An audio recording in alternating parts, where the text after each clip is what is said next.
5 fruits et légumes par jour. Mais pourquoi? C'est vraiment une question qui est posée souvent ou qu'on nous rentre dans la tête, mais sauf qu'on ne nous explique pas l'exactitude. On va essayer de répondre à cette question dans ce podcast. Question qu'on nous pose aussi. On a compilé toutes les questions des personnes qu'on accompagne et les questions qui viennent le plus souvent dans nos coachings. Exactement. Et puis aussi, n'hésitez pas à poser vos questions dans les commentaires. Ça nous fera des sujets de vidéos, des sujets dans les podcasts pour vous donner un maximum de valeur. Il n'y a aucune question bête. Si vous vous posez cette question, vous n'êtes certainement pas les seuls. Et vous verrez qu'on répondra à des questions sorties on ne sait pas d'où, mais elles sont importantes et elles permettent d'éclaircir plein de choses sur la nutrition. Exactement. Du coup, dans le sujet des 5 fruits et légumes par jour, pourquoi on en parle? Quelles sont les choses les plus intéressantes à comprendre là-dedans? Parce que manger 5 fruits et légumes, ça vaut tout. Il se passe quoi si on en mange 6? Ça dépend, est-ce que c'est des fruits ou est-ce que c'est des légumes? Est-ce que ça sera plutôt du glucose? Est-ce que ça sera plutôt ou du fructose? Bon, non, l'idée c'est de comprendre que les fruits et légumes sont super importants, sont vraiment un outil au quotidien. Vraiment, si on parle d'outil numéro 1 des fruits et des légumes, c'est la source de fibres. Avant tout, parce que on connaît ce sujet par cœur du j'ai un transit en carton. Quand je fais caca des briques. En tout cas, on sait que les personnes qui ont des problèmes de transit, c'est une vraie souffrance. On n'est pas bien. On s'est tous sentis ballonnés. On s'est tous sentis, pour les nanas, je ferme pas mon pantalon, ça va pas. Et puis ça peut avoir des problèmes. On peut avoir mal au dos. On n'est pas bien. Enfin bref, c'est vraiment important. Ça fait partie de l'équilibre. Et tu as raison. C'est vrai que des fois, tu as des douleurs au dos tellement tu as mal au bide. Tellement tu n'arrives pas à aller aux toilettes, quoi. C'est ce qui est incroyable. Et déjà, ce qu'il faut comprendre en termes de digestion, c'est que déjà notre corps a besoin de fibres. En moyenne, en fait, il y a une recommandation, c'est 25 grammes de fibres par jour par personne. Pour un adulte, bien sûr, pas forcément pour un enfant. Bon, ça, c'est une métrique un peu basique. Nous, notre méthodologie pour comprendre, c'est que en fait, 25 grammes de fibres, ça veut tout rien dire et en plus, ça dépend de beaucoup de facteurs. Nous, quand on fait les accompagnements, on essaie de trouver un compromis, mais surtout, en fait, dans les résultats des recherches et dans ce qui fonctionne le mieux pour le transit, c'est 15 grammes de fibres par 1000 calories ingérées. Ça, les fibres, donc, on les trouve dans les fruits et légumes, mais également dans les céréales complètes. En gros, la fibre d'un aliment, c'est son enveloppe. Pensez à ça. Exactement. Après, du coup, il y a deux typologies de fibres. La fibre soluble, la fibre insoluble. Donc soluble, celle qui va se dissoudre dans l'eau. Insoluble, qui va être non dissoute dans l'eau. Et du coup, c'est elles qui vont augmenter du coup, ce qu'on appelle le bol fécal. Et du coup, qui vont passer vraiment par le transit. Il faut les deux. Il faut les deux, c'est super important, c'est très très important. Par exemple, pour schématiser très simplement, en gros, la peau d'une pomme va être la fibre un peu insoluble et l'intérieur de la pomme va être la fibre soluble.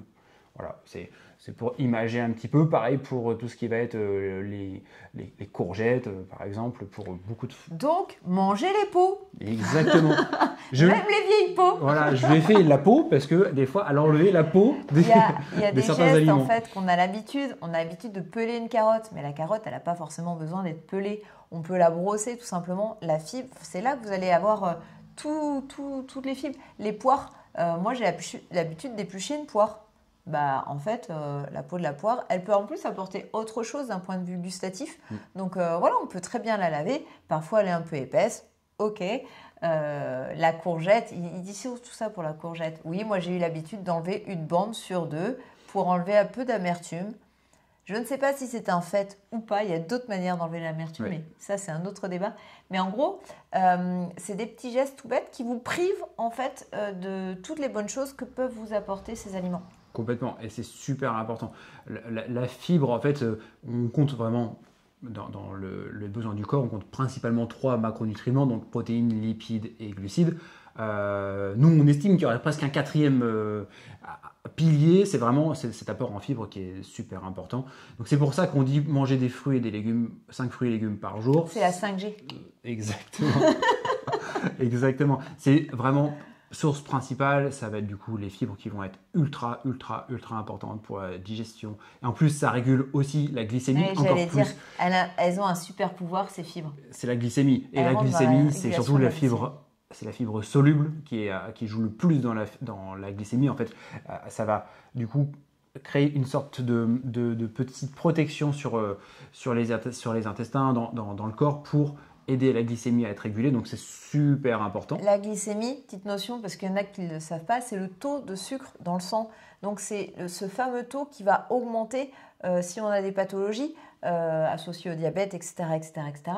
Donc c'est pas un médicament, les fibres, mais c'est vraiment ça va aider. Ça va carrément aider. Et puis quand on mange des indices glycémiques hauts, ça va permettre de baisser cet indice glycémique et cette charge glycémique. Ça, c'est d'autres sujets qu'on pourra encore aborder. Et d'ailleurs, par rapport à ça, vous regarderez, on a parlé des fruits et des légumes, mais il y a toutes les céréales dites complètes, pâtes complètes, blé complet, enfin tout ce qui est complet. Complet pourquoi? Parce qu'ils ont leur coque, leur enveloppe dans laquelle il y a des fibres. Exactement. Et quand vous regardez l'étiquette, eh bien, vous verrez que le taux, si vous prenez un paquet de pâtes complètes et pâtes blanches, eh bien, vous verrez que le taux de sucre est plus bas sur l'une que sur l'autre grâce à ces fibres. Et ça, pas le taux de sucre, mais Le taux taux de glucides. de glucides. De glucides, oui, exactement.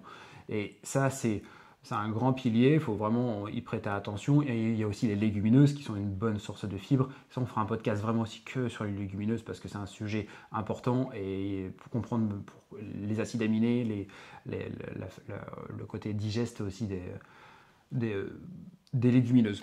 Et du coup, manger suffisamment de fibres, ça peut t'aider à réguler ton poids, ton appétit, etc. etc. Ça fait partie ça va aider.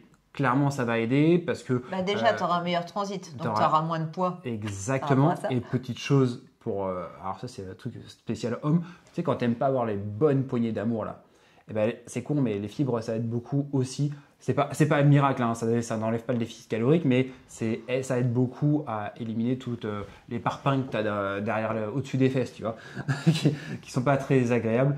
La fibre, elle sert à ça.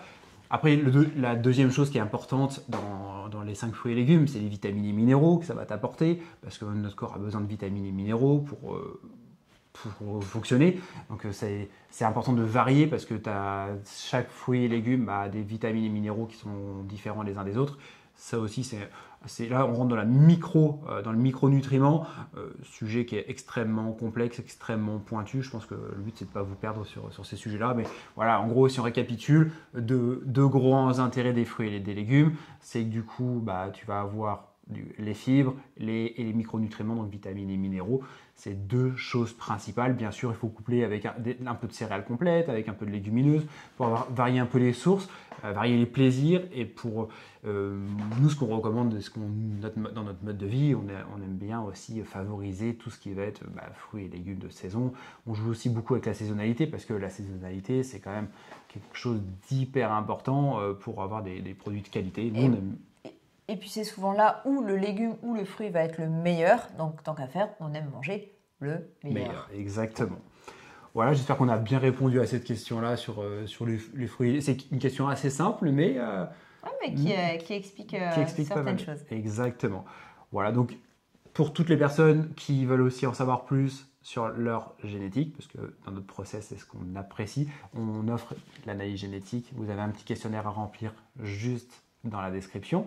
On va du coup prendre le questionnaire, on check tous les jours, on vous envoie un petit message pour caler une petite visio, on vous explique le résultat de votre analyse génétique, donc quels sont les meilleurs nutriments pour vous, qu'est-ce qui est le plus adapté avec votre physionomie, avec vos besoins, et après vous recevez par mail le résultat, comme ça vous l'avez toujours avec vous. J'espère que ce sujet vous a plu, n'hésitez pas à vous abonner, parce que ça nous fera toujours plaisir, c'est toujours du soutien, un petit pouce, ça fera plaisir aussi. Et n'hésitez pas à poser des questions dans les commentaires. On fera un grand plaisir d'y répondre. On vous souhaite une très belle journée, matinée, soirée, ce que vous voulez, peu importe au moment où vous écoutez le podcast ou vous regardez cette vidéo. C'est un grand plaisir. À très bientôt. Ciao, ciao.